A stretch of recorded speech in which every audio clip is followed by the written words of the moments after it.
cause I'm doing me. Still shine with no jewelry. I would rather have the unity. It's gonna be you if it's you and me. No tears in my mama eyes. Got a team full of ride-or-dies. Hail Mary, nigga, rock-a-bye. Rock-a-bye, all eyes on me. Made it out the hood, I'm so grateful. Never know what talent gon' take it. Jealous niggas never made a breakthrough. That's why they watch it so hateful. All eyes on me. They say the top is so lonely.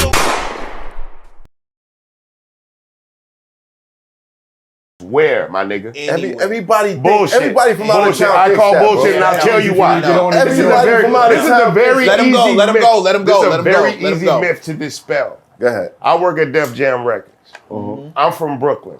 It's my job to find talent, discern it, and bring it to this label. I get 3 demos on my desk. A nigga from Harlem, a nigga from LA, and a nigga from Houston. Who am I giving that deal to? The nigga from Houston. Nope. The nigga from Harlem. You wanna know why? Because you running into the New York niggas all the time and now you tired of it. Nope. That ain't got shit to do with your job. That ain't got nothing to do with your job.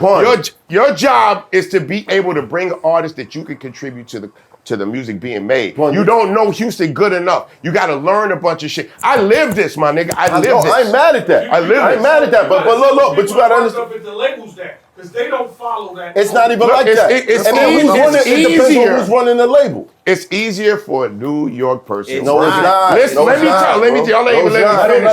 me finish. It's easier for a New York person working in a New York record company to choose to work with a New York artist because they understand them better culturally. Now, it may be different when a Brooklyn nigga try to work with a Harlem nigga or that type of shit. But what I'm telling you is, as a Houston rapper, there is no advantage for me in a New York company full of New York born employees. There's no advantage for me. First of all, there's no advantage. First of all, show me. Show me an example. Karan Panther. He ran, was it Sony? I know Karan. You know Karan? Yeah. Years ago. This is when I used to go around shopping my demo. Sat in a meeting with him, played him my records. He said, all you New York niggas is nice. You got something else? This is in New York City. And I heard that a couple of times from A&Rs out here. That's because they keep running into it. They keep Where's Karan from? All these niggas, he's from Atlanta. Right, that's what I'm saying. But he's running an office in New York City. But that's not the scenario I gave you. That's not the scenario I gave you. If there's a New York person with a level of authority and influence at the record company, then I might have a level of consideration. What dispels your theory? 2 names: Nicki Minaj, 50 Cent. All of our biggest acts from New York have to leave New York in order to get signed and do something relevant. Nicki had to pop out of town. It don't happen. Trey had to pick up reason. And what year did that start? No. Because I started in 1992, and the shift didn't come for 20 years.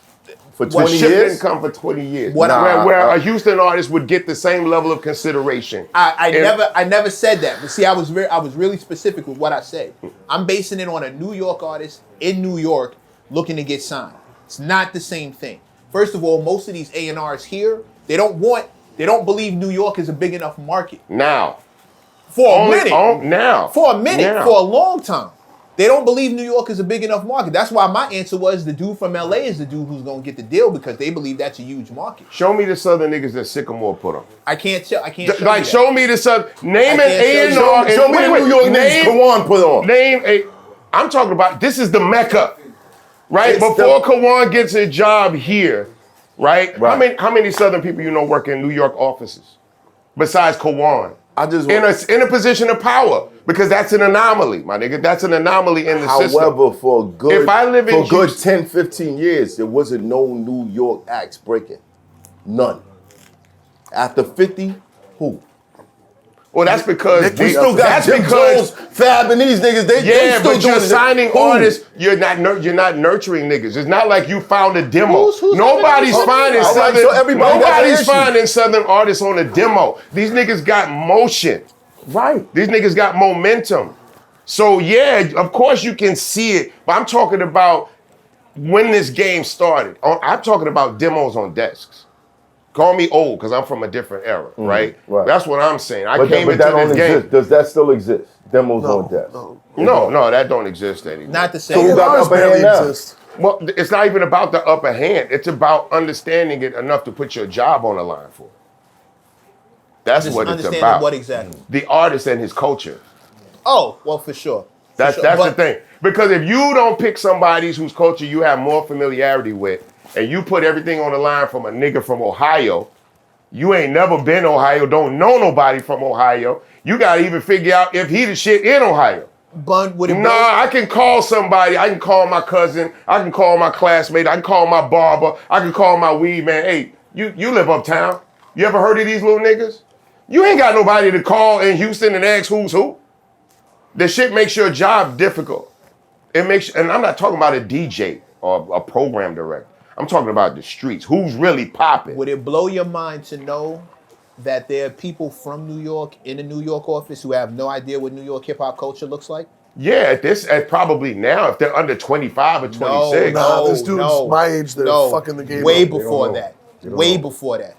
Bro, this is what happened in New York City. 50 Cent put out In the Club, and every New York fucking rapper tried to make a club record after that. All the major label New York rappers, they kind of like abandoned the traditional New York sound, and it got corny for a long time until fast forward, you got Are we dudes like- filming? Yeah. Oh, okay. You got Griselda and all that coming out now. Now everybody in the city wants to rap on grimy beats again. But for a long time, dudes were trying to make it in the club or a lean back. And if for, you were in for New 20 York years. trying to make a record that But sounded you like understand traditional why. New York, It's not- you didn't it's not get the me wrong. artist. Yeah, but I mean, It's not the you're, artist. But you're just Let's- dealing with It's what the we dealt idea, with the for thrill years. of having a fucking... No, You're just hold dealing with what we on, because we've been saying all this stuff. Like we gotta give some of this negative credit to the fact that these labels look at what blow and then they cookie cutter the shit out of it. Well, So again, it's not even, it's half and half. not It's even the if artist they and the wanted label. to make It's it. It felt like they needed to Well, make no, I it. used to go to the labels. There's a lot of A&Rs I can shit on right now, but I'm not gonna because I'm happy that they're feeding their truly families. should. Right. I used to go to the labels and they'd be like, when are you finally gonna sell out? They used to look at me and tell me that. They'd be like, we can't do anything with these beats. But then guess what? I find the Mac Millers and the Action Bronsons and the Joey Badasses. Oh, now all of a sudden they're coming to me for the beats. And I'm like, nah, like I don't want to produce the people you're signing off numbers because that's not how I work. I work on the shit I love, and I've always been like that. And the same cats that used to ask me, when are you gonna sell out? Now they're like, can I get a beat tape? I'm like, nah, if you got a new artist, and bring them to the studio, and we'll work from scratch. I'm not If I sending like out 'em. beats, emails and shit. That's corny. No, but it's welcome to the game. Welcome to the life. It's not. It's way more difficult than people think to get some kind of motion in New York as a New Yorker. now I would imagine that the numbers here are way against y'all. Like trying to stand out as a rapper in New York. Mission The impossible. Everybody's a rapper. number- yeah. Exactly. Mission Like impossible. for y'all, it's surely a numbers game. You right? got to remember this. I'd say 90% of people that work at the labels are failed rappers. They wanted to rap at some point, whether it was high school, college. At some point, all of them tried to rap. All of them. Right. Every single one was either a DJ, a rapper, or a producer. No. And it didn't work out, so now they're... Now they're just crushing everybody else. 100%. That's why the beautiful thing Like about this information is, the beautiful thing about this era that we live in now is that we get to cut more and more of these people out of the equation. That's These- that's Mecca. You know what I'm saying? cutting people out of the like equation you, when they that's suck. the thing. You got to cut these people out of the equation in order for this to kind of clean itself up. You know what I'm saying? For that, we Like, got to get rid of the cliche of hating. 9 times out of 10, when you go to dead somebody because they shouldn't be here, it's called hating. Oh, you hating on me? I'm just trying to get my money, and we're all supposed to be okay with that. I'm just hustling. It's participation awards, though. That's why. But that goes for the quote unquote talent as well. So a lot of these dudes don't care about being good; they care about being famous. Totally huge distinction. but, well, no, because you don't have to be good to be famous. But that's my point.